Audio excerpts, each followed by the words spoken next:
Love you to baby. कि बीवी का बॉयफ्रेंड बेड के पीछे छिपा है। क्या?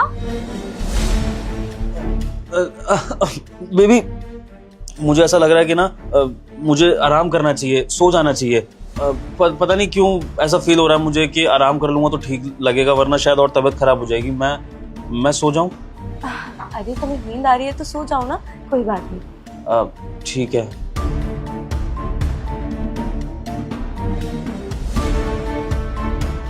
बेबी तुम्हें नहीं सोना? अब नहीं, मैं थोड़ा फोन चला लेती हूँ ना। ठीक है फिर मैं सो रहा हूँ बेबी। उठने के बाद तुम कुछ अच्छा सा बना देना। हाँ ठीक है, सो जाओ।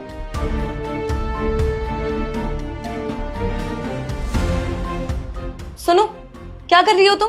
इतनी देर से यहाँ पे झाड़ू लगा रही हो, झाड़ू नहीं लग पाई तुम्हारी? अभी तो बचा है मालकिन, पूरा रूम बाकी है। अच्छा चलो एक काम करो, रहने दो, जो बचा है उसे छोड़ दो और अपने घर चली जाओ। कल जब आओगे तब कर देना। ठीक है मेरे साथ, थैंक यू।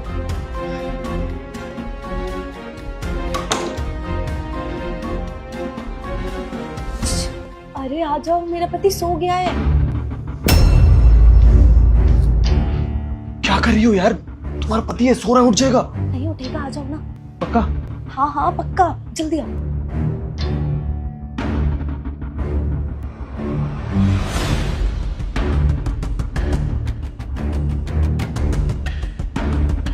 मैं तो सच में बहुत डर गया था। हमारा पति अचानक से आ गया, मुझे तो ये लग रहा था मैं आज निकल ही नहीं पाऊंगा। और अगर बाई चांस ये देख लेता यार तो अच्छा हुआ ये सो गया यार, नहीं तो फंस जाता मैं आज। अरे ऐसे कैसे पकड़ लेता? तुम्हें पता है मैंने इनके खाने में दवाई डाली थी, वो भी नींद की। अब ये नींद में इन्हें कोई नहीं जगा पाएगा। अच्छा ये तुमने किया था? इसे बहुत स्मार्ट हो यार तुम। चलो इससे पहले उठ जाए, मैं निकलता हूँ। अरे क्यों निकलना क्यों है? अभी तो हम अच्छे से मिले भी नहीं। एक तो मेरे पति है ना, कभी भी आ जाता है मेरे कमरे में। मेरे को ना इनके साथ नहीं रहना। सच बताऊं तो मेरा मन करता है कि मैं तुम्हारे साथ ही रहूं। और ये जो भी शादी है ना, मैं इस शादी को जल्दी से खत्म कर दूं और पूरी जिंदगी तुम्हारे साथ रहूं, है ना? आपका फेवरेट कलर की ड्रेस जो पहनी है। वैसे अब छोड़ो ना, ये तो सो ही रहे हैं। आ जाओ मेरे पास तो हो। यार अगर ये उठ गया तो प्रॉब्लम हो जाएगी। 2-3 घंटे तक तो नहीं उठेगा। कैसे आऊँ यार, ये तुम्हारा मोटा पति बगल में लेटा हुआ है। अच्छा रुको।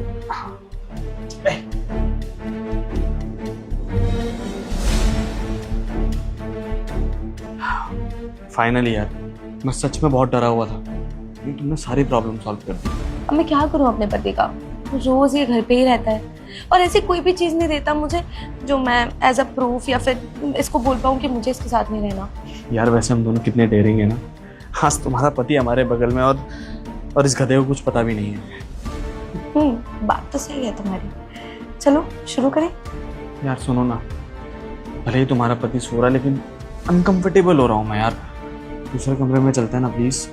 हाँ वैसे आइडिया सही है तुम्हारा, मुझे खुद बहुत ज्यादा अनकंफर्टेबल हो रहा है। चलो। अरे रुको रुको। विभोर तुम? दूसरे रूम जाने की क्या जरूरत है अर्जिता?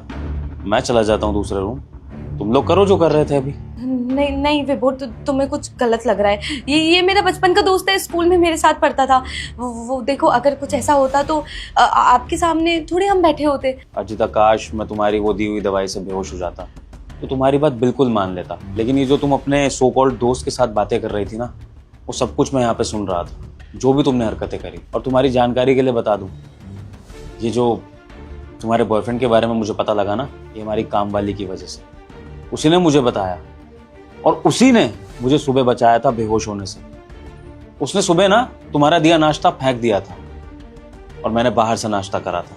मुझे नहीं पता था कि रीजन क्या है, लेकिन अब समझ में आ रहा है कि उसको तुम्हारी ये चाल पहले से पता थी, लेकिन वो मेरे लिए लॉयल थी तो इसलिए शायद उसने अपने मालिक को बचा लिया। क्योंकि मुझे पत्नी तो लॉयल मिली नहीं है, तो नौकरानी लॉयल मिल गई। और तुम्हें यकीन नहीं आ रहा तो बुला लूं उसको? बोलो। एक काम करता हूँ, बुला लेता हूँ, क्योंकि तुम तो मेरे आगे झूठी बोलती रहोगी। तो एक बार मैं तुम्हें ये बता देता हूँ ना कि मेरे अलावा ये सच्चाई और लोगों को भी पता है। कमला! नहीं नहीं नहीं विभोर, क्यों फालतू में किसी को इंटरफेयर क्यों करना है? हमारे बीच की बात है, हम बात कर लेंगे ना। कमला! मत बुलाओ ना, क्या जरूरत? कमला इधर आओ। कमला बताओ जरा अपनी मेम साहब के बारे में, क्या करती है मेरे पीठ पीछे इस घर में, और कौन लगता है ये इनका? साहब, ये लड़का मालकिन का आशिक है। आपके ऑफिस चले जाने के बाद अक्सर ये लड़का घर पर आता है।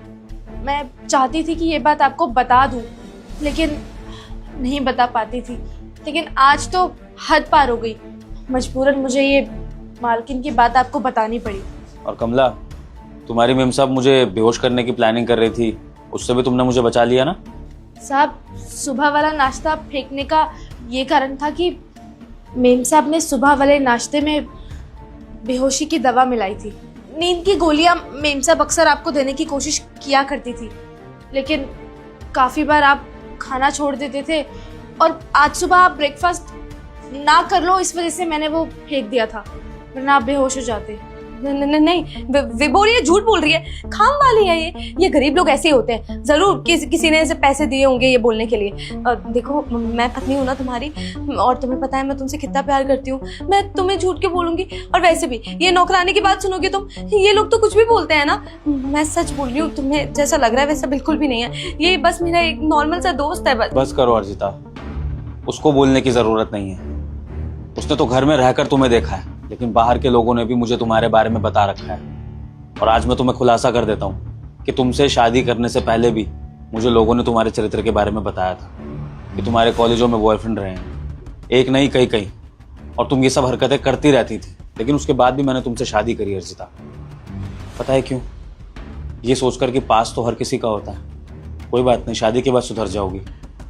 लेकिन शादी के बाद भी मुझे सोसाइटी के लोगों ने बताया कि मेरी बीवी कुछ ऐसी हरकतें करती है जो ठीक नहीं है। ऐसे लड़कों से मिलती है जिसको देख के लगता नहीं है कि वो उसके दोस्त है, कुछ और ही लगता है। फिर भी अर्जिता, मैंने कुछ नहीं बोला।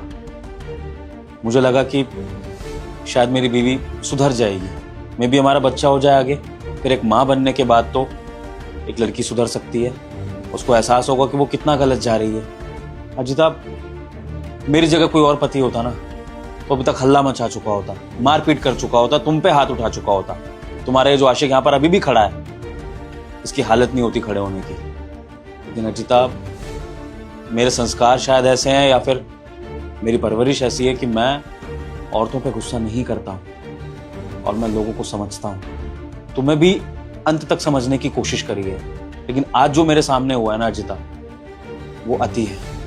उसके बाद कुछ बचा ही नहीं है कि मैं तुम्हें समझूं या फिर कोई गुंजाइश रहे कि मैं तुम्हें माफ कर दूं। देखो, मेरे को पता है विभोर, अगर हो सके तो प्लीज मुझे माफ कर दो। I am really sorry. और आज के बाद मैं कभी कोई ऐसा काम नहीं करूंगी जिससे आपके दिल को ठेस पहुंचे। इस लड़के से कभी बात नहीं करा करूंगी, किसी से भी नहीं करूंगी। प्लीज एक बार मुझे माफ कर दो ना। वैसे भी ऊपर वाला भी एक गलती माफ कर देता है। मेरे से बहुत बड़ी गलती हो गई, मुझे पता है, पर एक मौका दे दो प्लीज। लेकिन ये तुम्हारी पहली गलती तो नहीं है ना अर्जिता, तुम तो उससे पहले भी ऐसा बहुत कुछ कर चुकी हो। तो कितनी बार माफी दूं? और तुम इसे गलती कहती हो? अपने पति को बेहोश करने की प्लानिंग, उसके बाद तुम्हारा पति यहाँ पड़ा हुआ है और उसके बाद तुम अपने आशिक को बुलाकर उसके साथ ये सब कर रहे हो, इसे तुम गलती कहती हो? ये तुम्हारी मानसिकता है अर्जिता कि तुम यही सब करना चाहती हो जिंदगी भर। और शादी तुमने शायद अपने माँ बाप के दिखावे के लिए कर ली, ये सोसाइटी को दिखाने के लिए, ताकि तुम्हें एक स्टेबल लाइफ मिल जाए। लेकिन तुम ये सब करके इसको गलती नहीं कह सकती हो अर्जिता। तुम घर बर्बाद कर रही हो, वो भी एक नहीं दो, अपना खुद का भी और मेरा भी। तुम सोच के देखो, तुम्हारे माँ बाप तक मैं ये बात पहुंचा दूं आज तो क्या होगा?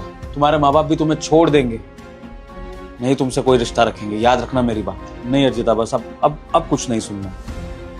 जो होना था वो हो गया। तुम्हें यही सब करना है ना, करो। मैं तुम्हारे माँ बाप को भी कुछ नहीं बताने वाला।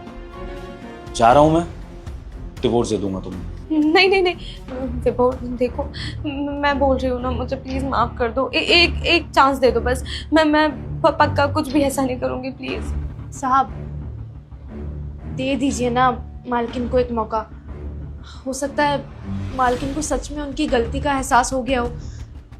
मालकिन अपनी गलती मान रही हैं, वो बोल रही हैं कि आज के बाद इस लड़के से कभी नहीं मिलेंगी, कभी बात नहीं करेंगी।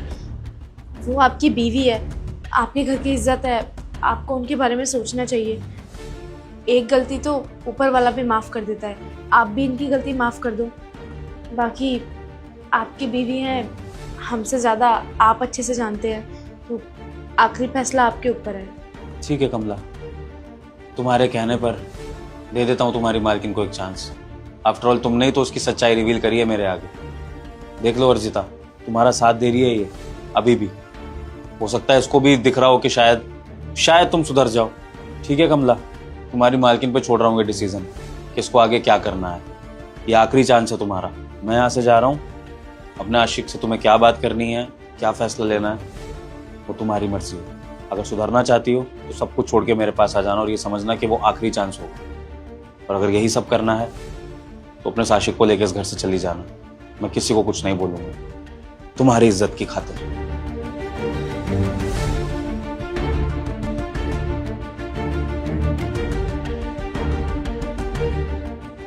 छोड़ो अपने पति को यार, प्यार करता हूँ मैं तुमसे। अब तो वैसे भी जाने के लिए बोल रहा है ना वो, तुम मेरे साथ रहो। क्या बकवास कर रहे हो? पागल हो गए हो तुम? मेरे पति ने मुझे एक आखिरी मौका दिया है, मैं उसे बर्बाद नहीं करूंगी।